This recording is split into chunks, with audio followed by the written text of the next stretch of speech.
هسه بدنا نقلب أفخم مقلوبة بطعم المندي. نقول بسم الله. أفخم مقلوبة طعم المندي. لهاي المقلوبة الفخمة بدنا بصل، توم، بطاطا، بتنجان وزهرة، وبدنا نروح نقليهم. وأول إشي بدنا نقلي بتنجان. بسم الله. الواحد صايم ومش قادر يشم أي نوع من أنواع الأكل، كارثة معه. هيك البتنجان بكون خلص. بنصفيه منيح من الزيت. وهسه بنقلي الزهرة. بسم الله. وهيك بنكون خلصنا الزهرة. هسه بنقلي البطاطا. بسم الله. وهيك بنكون خلصنا من المقالي.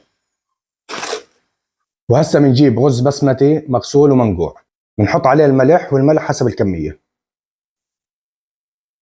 طبعا كل البهارات بدها تكون حب.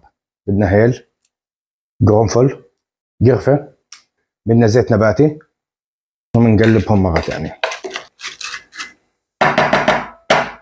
بنجيب أكبر طنجرة عندنا، وبدنا دجاج مقطع ومنظف ومسلوق، بنحطهم في قاع الطنجرة.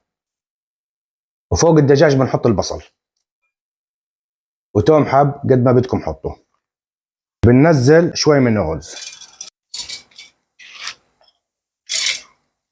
بنحط البطاطا والزهرة بالنص. يا سلام يا سلام على الفخامة. والبتنجان على جنب الطنجرة. بنحط باقي الرز. وهسه بنحطه على الغاز، نحط عليها المي السخنة. بسم الله. وبعد ما غليت المي ونزلت بنوطي عليها، بنحط الغطاي، بنتركها تلت ساعة.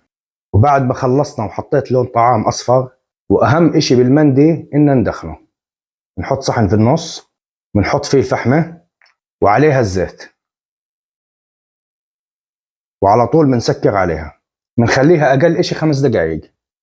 بنشيل الفحمة. يا سلام يا سلام على الفخامة. يا سلام.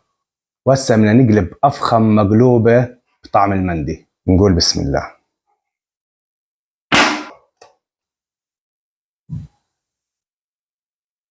أول طنجرة فاضية. نقول بسم الله. ولا إشي ملزق. نحط عليها المكسرات